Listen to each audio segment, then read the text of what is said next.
Welcome. I am MotoristX and welcome to an edition of Lore Wheel Drive, where I talk about niche automotive lore, history, and subjects of the like. Today, I'll be sharing with you a brief history of the infamous Honda Type R badge, and later we'll be looking at some of the greatest cars that have ever worn the badge. But before we dive into any of that Honda history, I'd recommend subscribing to my channel if you'd like to learn more about special automotive operations and automotive topics like this nameplate. As an automotive content creator, I try my best to appeal to all different types of car enthusiasts, but with this series in particular, this is going to be for all you car enthusiasts who are going to be history buffs, spec nerds, or taxonomy masters. If you love to classify cars, differentiate between all different types, or really understand and know the lore and meaning behind so many different nameplates in the car world, Lore Wheel Drive is going to be a series for you. Now, having said and gone that all out the way, let us talk about Honda Type R. So Honda Type R is the nameplate reserved for Honda's highest performing road-going cars. First appearing in 1992 with the NSX-R, the Honda Type R nameplate has appeared within various model ranges here and there and still continues to be used to this day with the current Civic model range. Honda Type R cars boast performance upgrades over their base model counterparts, but it should be clarified that specific aspects of performance get prioritized within these cars. Sure, Type Rs have been known to be simply faster than their base model equivalents, but what mostly defines a Type R is its handling. Type Rs were known for their stiffened suspensions, punchier engines, and greater use of body aero. Tweaks like this would substantially turn a base Civic or Accord into a daily drivable track toy. It is worth saying that sometimes many of these cars were not the fastest within their class, but they did handle a lot better overall compared to many of the competitors, and critics from across the world highlighted such. Now, as I have mentioned, Honda Type R cars sit at the top of the Honda performance totem pole. Because of this, they have been designated as the go-to cars for motorsport usage and tuning development. Many Type R models have gone on to race in various touring car championships across the world, including the British Touring Car Championship, World Touring Car Championship, and Super GT, which was formerly known as the Japanese Grand Touring Car Championship. And it's also worth noting that many of these same models have continued to be tweaked and upgraded by motorsport and tuning companies like Mugen and Spoon. Now, going back to what defines a Honda Type R again, these cars can be seen as track-ready variants of normal Honda cars. And because of that, I do want to make the clarification that the Honda Type R nameplate is not interchangeable with the Honda Type S or Honda Sport Injected, also known as SI, nameplates. Honda Type S cars, which mainly came in the form of Acuras for the most part, were sports cars, but they were built with a smoother ride quality and more of an emphasis on having that luxurious edge.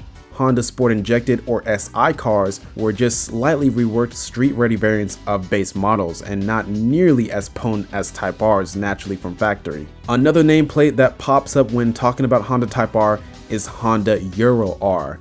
This badge is reserved for the high-performing European-based Honda models that were sold in Japan and Australia. These cars, for the most part, still can be considered Type Rs because they adorn many of the upgrades that normal Type Rs would receive. The only reason why the name Euro R exists was to designate that there were European-based models that were sold outside of Europe. Otherwise, they would have been called Type Rs. Now, there aren't a lot of Euro R models. In fact, there were only two, and I believe those were both the Accord and Tornado Euro R. But with them, to clarify what they were essentially just European spec Accords sold in Japan and Australia. Both pretty much being Type Rs because they both had the same brakes, the same suspension, I believe, maybe a different engine than most Type Rs, but they had relatively the same type of upgrades that a normal Type R would receive.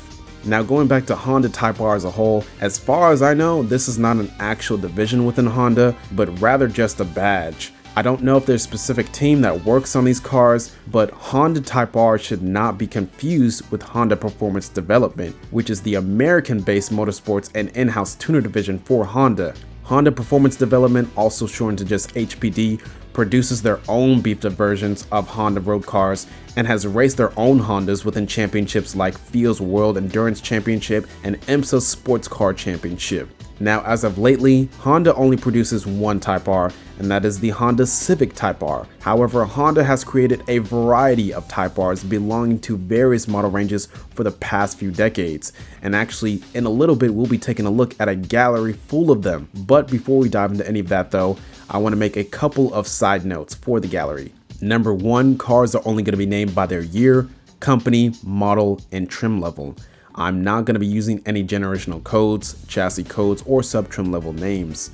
Number two, some of the cars in the video might have multiple engine options available, but for the sake of this video, I only chose the specs for the one that had the most information on it or the one that was the most popular. Number three, some of the cars simply might not even have data that was available. So for some of these cars, you will see that sometimes the data won't be available. Number four, few of the cars even in this video might have specs that weren't even 100% accurate. So for some of the specifications or data that I did have some doubts for, I basically ran estimations on how the car in question might perform with similar cars of the same class and era, and I would just make these numbers based on how well it might perform with some of these other cars of its same class and of the same era. Point number five, taking into consideration the previous 4 points, I want you to know that I have done my best to provide you with both accurate and precise information for the cars listed in this gallery. Now that I have given you a brief history over the infamous Type R nameplate, and now that I have addressed these side notes for the gallery, let us dive into the street-ready track warriors that are Type R.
So guys, if you liked what you saw, go ahead and leave a like and consider subscribing to see more content like this. If you want to see me do this with another car brand, model, or type, comment down below which brand, model, or type you'd want to see me cover next.